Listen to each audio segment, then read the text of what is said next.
Welcome back to another deep dive. This time we're looking at diplomacy in Denmark, specifically embassies. This is the seventh deep dive in this theme. Of course, it's part of the Diplomacy and International Relations by Bastian Freeborg podcast. And a quick reminder, this podcast ISAI generated, but Bastian Freeborg has checked all the content himself. Okay, so today we're going inside those impressive buildings we call embassies, those places you can't really miss in foreign capitals. But what's really going on in there? What's the point of an embassy in this day and age? Honestly, going through the research, I kind of fell into this historical rabbit hole. It's super interesting to discover that embassies actually date way back to 15th century Italy. Back then, warring city-states were basically planting spies in each other's territories, like permanent surveillance. And get this, dedicated buildings for embassies didn't even exist before the 18th century. Just imagine being an ambassador then and having to find your own housing in a foreign country. A total logistical nightmare, right? It really shows how much the role of embassies has changed over time. They've gone from, well, basically keeping tabs on their rivals to having all sorts of goals today.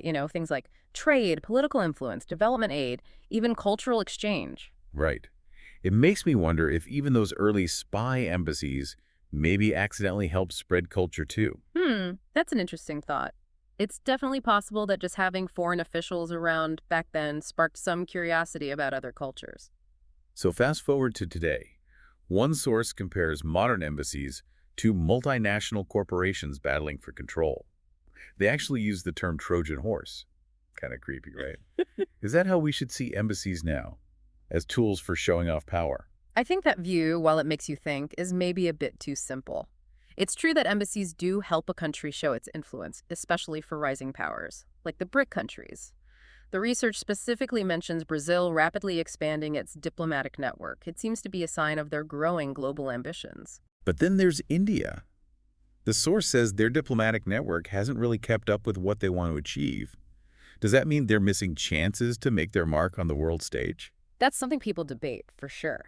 Some people argue that India needs a bigger, stronger diplomatic presence to match its economic and, well, geopolitical goals. So it's not just about having a lot of embassies, but also about where they are and how effectively they're used. Exactly. The research even suggests that Denmark, despite having fewer diplomatic staff than similar countries, might actually be more strategic. It makes you wonder, are we punching above our weight by focusing our efforts in key areas? That's really interesting, and it challenges the idea that more is always better when it comes to diplomacy. Maybe being a smaller country forces you to be more creative and efficient. Absolutely. And it shows we need to look beyond just the number of embassies and consider the quality and results of their work. So if it's not all about projecting power, what else do embassies do in the 21st century? One important thing that often gets overlooked is the idea of an embassy as a mini Denmark, a showcase of our culture and values. Our source points out how they use Danish design elements in embassy interiors, things like PH lamps and Wegner chairs. It's a subtle way of promoting Danish craftsmanship and style. Like a soft power move. Yeah. Quietly influencing people through design. Exactly. And it's not just about the physical space. The source also mentions the transfer of Danish management styles to embassies. Things like informality, trust, and consensus building. It makes you think about how those cultural differences are seen and received in other parts of the world. That's a really interesting point. It suggests that embassies aren't just static symbols of a country.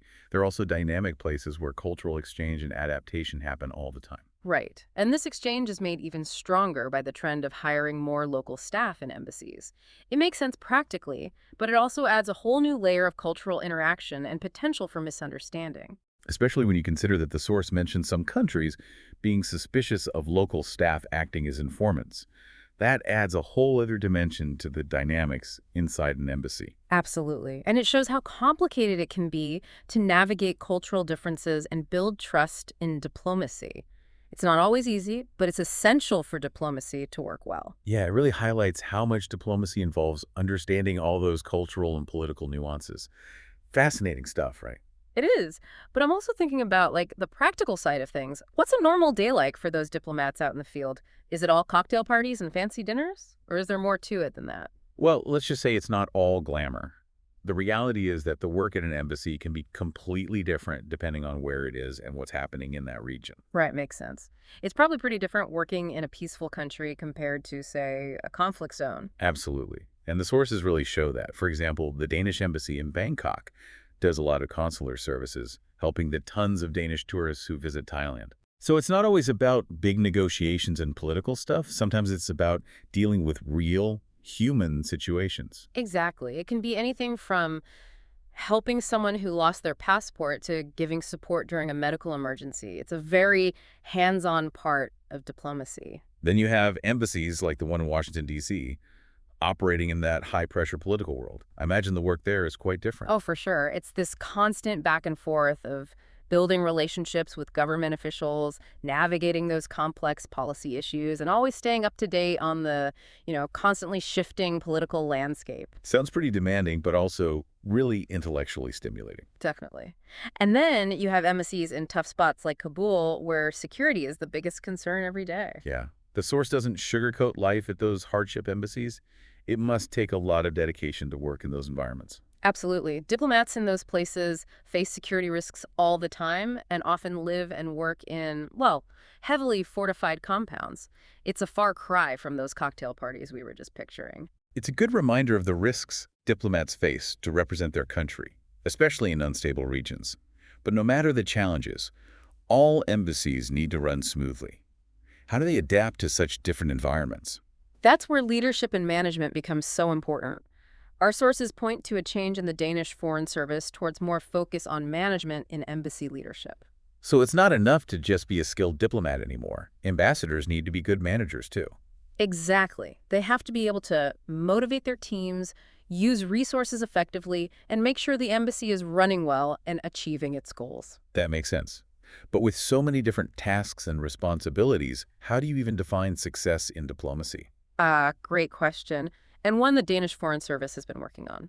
The sources describe a shift towards a more results-oriented way of doing things, with clear goals and ways to measure performance for each embassy. So it's moving past just going to meetings and writing reports. There's a focus on tangible outcomes and showing the value of what the embassy does. Exactly. Embassies are increasingly being held accountable for how they use resources and what impact they're having.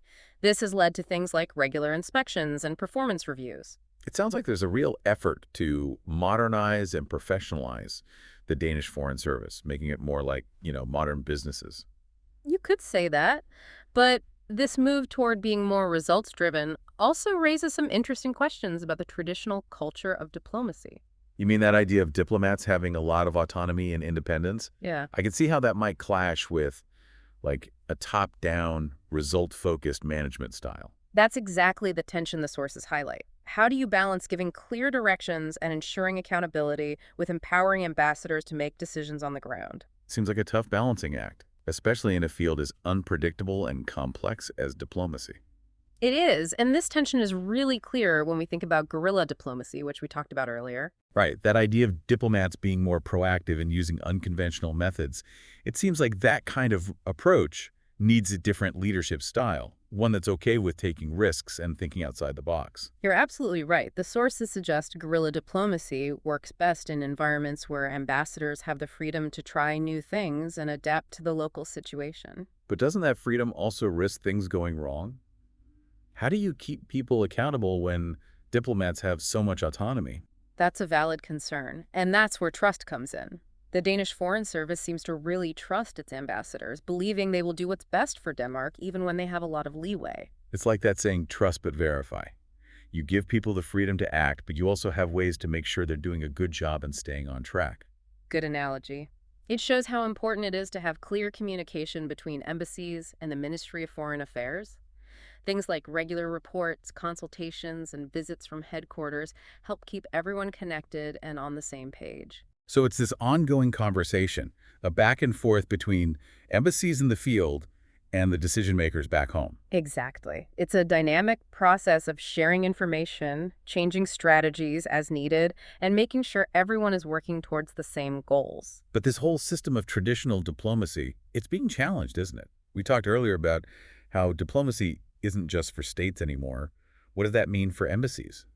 Are they becoming less important as other players enter the scene? That's a hot topic for sure. Some people say embassies are dinosaurs, too slow and bureaucratic to keep up with how fast the world is changing. Like they're being outpaced by social media and things like citizen diplomacy, where individuals can connect with people in other countries directly. That's one way to look at it. But others argue that embassies are more critical than ever in today's complex world.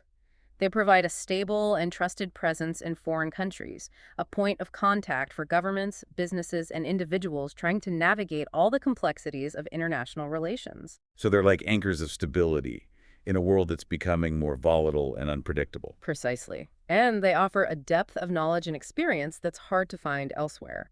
Embassies have years of experience building relationships, understanding local situations, and dealing with cultural differences. It's a skill set that takes a long time to develop and is becoming even more valuable as intercultural understanding becomes more and more important. That's a key point. And it's one reason why I think embassies will remain essential to diplomacy, even as the world changes around them. But they will have to change too, right? Embrace new technology, figure out how to collaborate with non-state actors, and become even more adaptable and responsive to the demands of a globalized world. Absolutely. Embassies that can successfully navigate these challenges will be the ones that thrive in the future of diplomacy. Yeah, it feels like we're seeing a new type of diplomat emerge. Someone who's comfortable with technology, understands how stories shape opinions, and can connect with a much wider range of people. Exactly. And this shift in diplomacy is especially important for smaller countries like Denmark. Right. We were talking about how Denmark's size could actually be a benefit in this new guerrilla diplomacy world.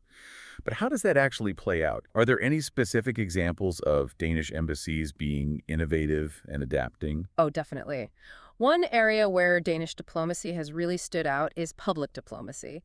This involves directly engaging with people in other countries, building relationships that go beyond those traditional government-to-government interactions. So it's not just about those behind closed doors meetings between diplomats anymore. It's about connecting with everyday people, sharing Danish perspectives, and fostering understanding between cultures. Precisely. And Denmark has been pretty creative in its approach. The research highlights how Danish embassies have used all sorts of methods, like cultural events, educational exchanges, social media campaigns, and even partnerships with local organizations to connect with people in their host countries. It's like they're using a whole new set of tools to tell the Danish story and create a positive image of Denmark abroad.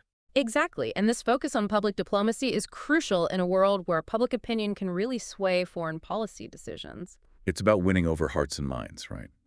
If people in other countries see Denmark in a good light, it makes it easier to advance Danish interests and build strong international partnerships. You got it. And that's a big reason why Danish public diplomacy has been so successful. Denmark is often seen as a trustworthy and progressive nation with a strong commitment to human rights, sustainability, and international cooperation. It's almost like those values resonate globally, creating a foundation for solid relationships and collaborations. But it can't just be about putting on a good show, can it? There's also a need to actually listen to and understand different points of view. Absolutely. Effective diplomacy is a two-way street. It's about understanding other countries' concerns and priorities and finding common ground. It reminds me of that saying, seek first to understand, then to be understood. You need to be a good listener and be a good communicator. Great analogy. It really shows how important it is to have diplomats who are not only skilled negotiators, but also cultural ambassadors, people who can bridge cultural gaps and build genuine connections with those from different backgrounds.